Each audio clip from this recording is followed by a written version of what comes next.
plowing through it.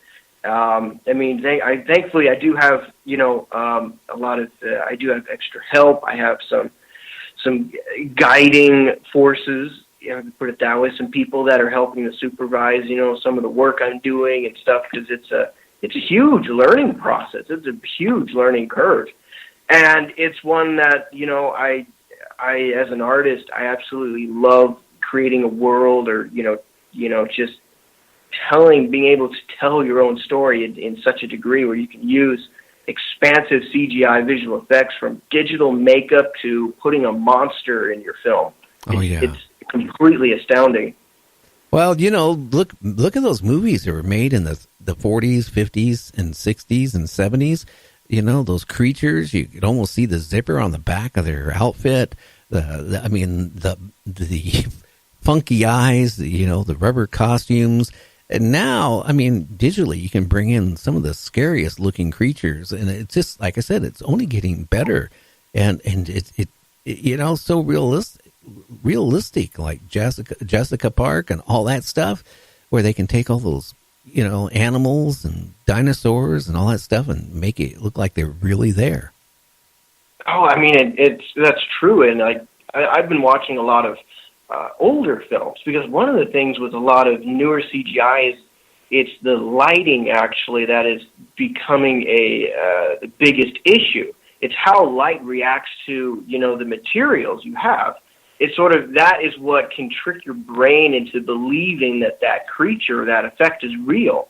So I've sort of been going back and watching some of the old monster movies, and sure, some of it's a little quirky, but I have to say, as a CGI artist, it's very imperative that you go back and watch some of the older stuff, because, that stuff is absolutely real. And if you take note on how the light interacts with the texture of the creature, the skin, how the shadows are, all of that stuff will help boost the realism of your CGI.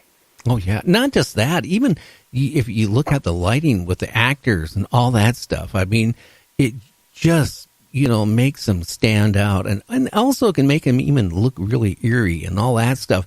And it's all done by the lighting. And I hate to say it, that's where a lot of young people coming into photography nowadays, they don't understand lighting. And I hate to say that. Mm-hmm. I saw that so much back in the early 2000s, running the camera stores and teaching people photography and doing it professionally. I just saw so many people, you give them a flash outfit, or even for doing movies at that time, they just didn't know how to light it up right.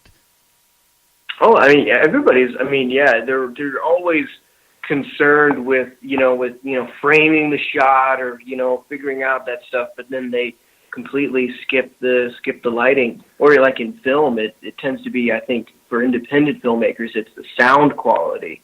They skimp out on that. Wow.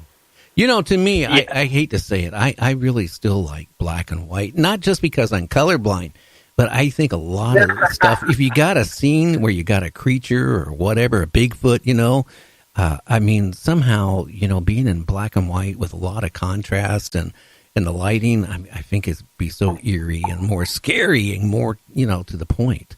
And, I've actually seen some of the later stuff in movies where filmmakers are actually, going back to black and white and creating their artwork.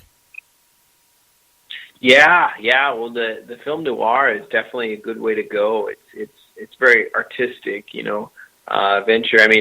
People like Kevin Smith, his first movie was a black and white film, not because necessarily of artistic decisions, but because he didn't have enough money to pay for color. That's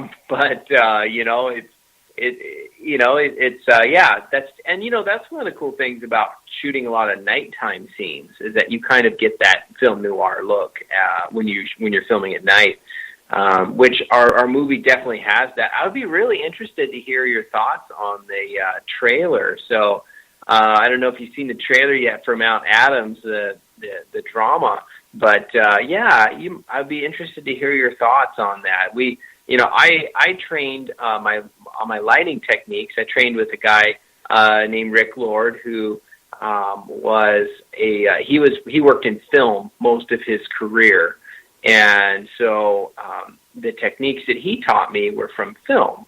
So that's how I learned lighting.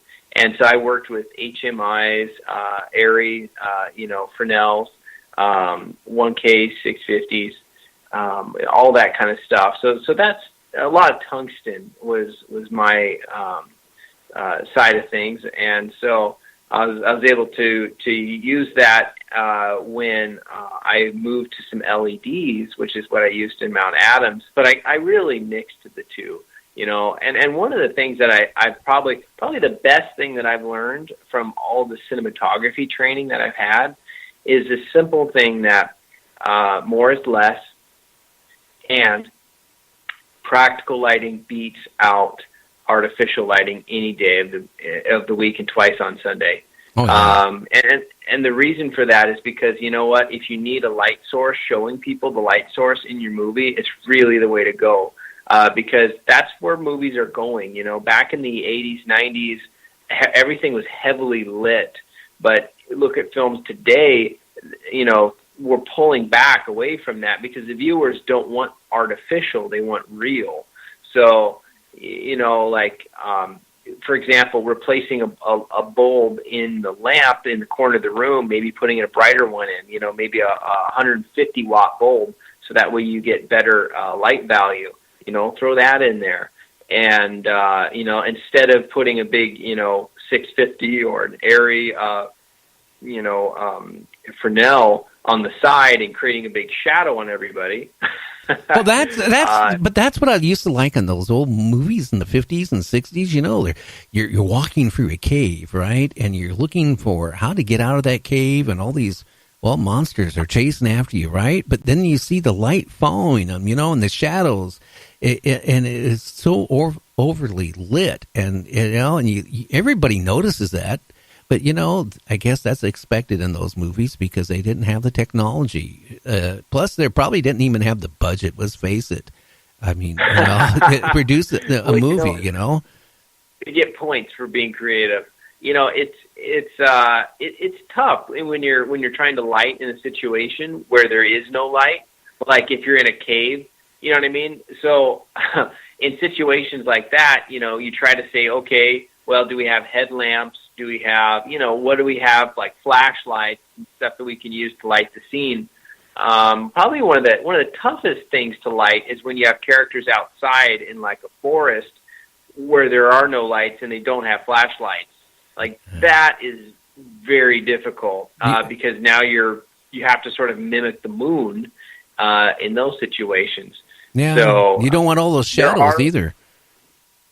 What's that? You don't want all those shadows on the ground too, either. Yep. And you see that in a lot of amateur movies where they have like, a 1K or an HMI or a couple of them in the, background shooting, at the characters, and it creates these big harsh shadows. And you look around and the scene, there's no light sources. And so you're like, why do they have big shadows, if there's no light? Like what's shining on them?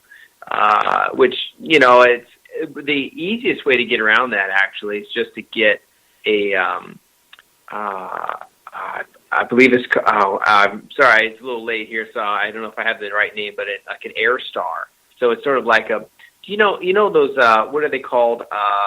The Chinese lanterns, that you put a bulb inside and has a paper thing around them. Yeah. Those are some of the best ways to light. And so you can kind of get a giant one of those in like a big balloon, and you can send that up, 100 feet up, and light your scene with that, so it kind of mimics the moonlight. So you get a good ambient light, because those 360 lighting, options definitely give you the best light. And one of the things that we did when we were lighting inside the cabin is because we actually built a set for the cabin, so we built the whole thing from the ground up. And what I did is I took the lights, the Fresnels, and I pointed them at the ceiling, and then took the reflected light off the ceiling, and then used that on the actors. So that's the same way I used to do with photography. Some of the best photography was done in the 30s. The movie stars and stuff. People thought, oh, gee, they had like 3 or 4 lights, lighting them up. Actually, some of the most famous photographers back then used one light, and bouncing off the ceiling or using a huge softbox or something like that will give you such beautiful light. Yeah, that's definitely. I mean, we could talk about this for hours. Well, as long as you don't do like on some of the movies, like your stars are running away from a creature that's chasing them, right? And it's supposed to be at nighttime, and they're using a heavy filter, and then ever so often you see part of the sun in the film, and you kind of know right off the bat, this was filmed during the day with this a heavy filter on it to try to make it look like nighttime. So, but hey, you got to, I guess you got to work with what you got. We've seen that. Yeah, I mean, I absolutely hate day for night. That's the effect. It's terrible. It makes me cringe every time I see it. It's like I'm watching I watched an indie film recently that was pretty good until they got to the nighttime shots, and then it just ruined the whole thing. It's like it's just terrible. Yeah, it takes the whole thing out of it. Guys, our time is up. Again, okay, if people out there, and you should, really kick in $1 or $2 or whatever you can afford to help these guys out. Because, I mean, it takes a lot of money. It takes a lot of energy, and they can certainly use your donations. And guys, again, tell everybody where they can donate. Oh, yeah. Thank you, Gary. It is aliensvisbros.com. So just go right there, and you know what? If you want to get a copy of the movie before it comes out for $20, we have an option on there. If you go ahead and pre-order, we will give you an option to watch the film before it comes out. So you can be one of the first people to order it. Oh, wow. And that is awesome. Any gifts or anything if they donate a lot of money, like, a huge amount? Do they get anything like a hat or a T-shirt or underwear or something? I think actually the biggest prize that we have is the person can actually be in the documentary and actually go on a Bigfoot expedition with us. So they could become a movie star. Yeah, absolutely. Yeah. And we have a special spot at the premiere as well, where you get to walk the red carpet, and you get to do the whole VIP thing and be an executive producer on the documentary and all that. So yeah, it goes all the way up. We have all kinds of wonderful prizes. We have a very talented artist here in Oregon, actually on the coast, that makes Bigfoot necklaces and pendants, things like that. And we've offered those on there as well. So anybody, who wants to make a little contribution can get one of those. She's offered to, because she's, wanting to help us out. She's offered to put some of those up on there that we can give away. So there's and we have pictures of all that stuff on there. Just go to aliensvisbros.com, and we've got you can see all the info in there, and we're easy to get to. If anybody wants to get in touch with us, we have our contact info on there, or look us up on Facebook. Just go to Wade Brothers. Oh, wow.